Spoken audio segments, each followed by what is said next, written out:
Okay, here we are. Took a little break. What we had to do was run patch cables from the output of the URI 1176 into the input of the Teletronics LA2A and the output of that into what you're listening to. Black Lion Audio already has that set up, so you can switch between each individual one on their own or in conjunction with each other in succession. So right now we're running the 1176, the 17 version of the 1176, into the LA2A from Black Lion Audio. This is something that I normally do when I mix. I use an 1176, either plug-in or hardware, and I'll run it into a tube compressor. The 1176 will be very aggressive in grabbing the sound source, and then the tube compressor will be very delicate and just a little bit of flavor and a little more control. And because the 1176 gives a high mid energy to your vocal, sometimes that can be a little much, and I use the LA2A to grab a little and just tame that tone ever so slightly. You can use an LA2A or a Fairchild. Nobody can afford a Fairchild, so an LA2A is a great option. So that's what we're going to do. And normally I wouldn't do this on drums or guitars, but I will often do this on bass and vocals, being as they have, you know, similar up and down dynamics as such. So we're going to run bass into the Teletronics, we're going to run bass into the URI 1176 into the Teletronics 2A first, and then we'll do the same thing with the Black Lion 1176 into the 2A. Here is Teletronics version first.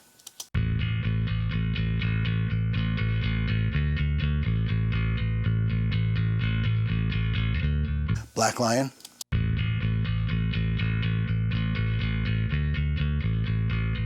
Tone is identical. Now I'm going to push in. Teletronics.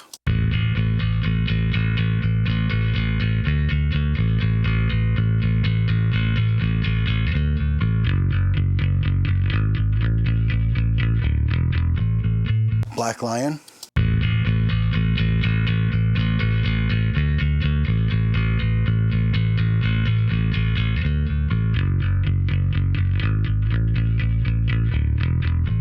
Doing strikingly similar things. Here comes the Teletronics, more aggressive.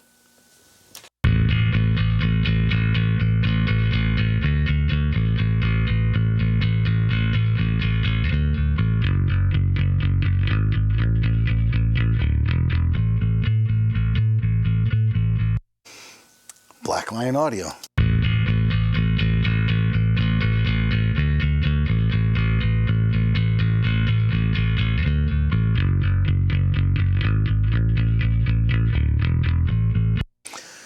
See, to me what that's doing is the 1176 again is grabbing those spikes and putting them in line and making it sound aggressive and a little crunchy, and then the LA2A is just grabbing it and adding a nice beautiful blanket and a little more subtle control.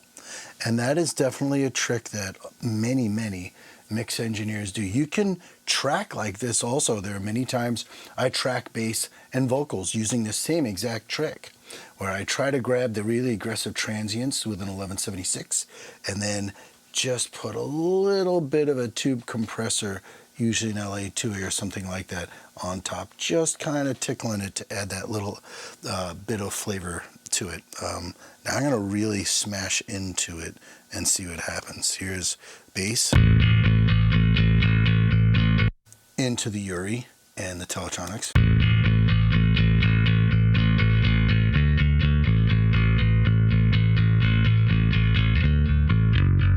That sounds really good. Black Lion Audio.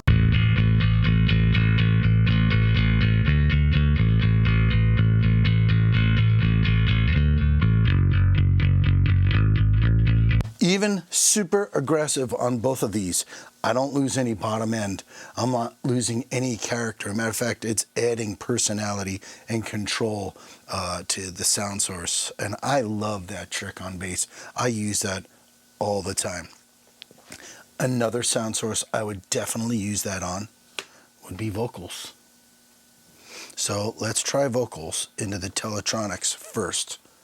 Teletronics and Uri. Now that you moved on to another one, something feels so wrong, you know. Black Lion Audio. Now that you moved on to another one, something feels so wrong, you know. Sounds like they're doing the same thing. I'm going to push in harder to the 1176 into the LA2A, Uri and Teletronics first. Now that you moved on to another one, something feels so wrong, you know. Black Lion. Now that you moved on to another one, something feels so wrong, you know. Makes the vocal really stand up and sound beautiful. The tonal texture that opto cell adds to vocal and the tube is incredible. The transformers in all of these compressors are incredible. The FET circuit on both of these compressors are incredible. Again, the cost of a Teletronics LA2A and a Uri 1176 for what is sitting here right now, I would say is $13,000 to $15,000 of compression. That's what you're listening to.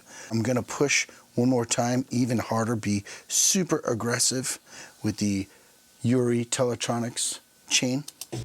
Now that you moved on to another one, something feels so wrong, you know. Black Lion.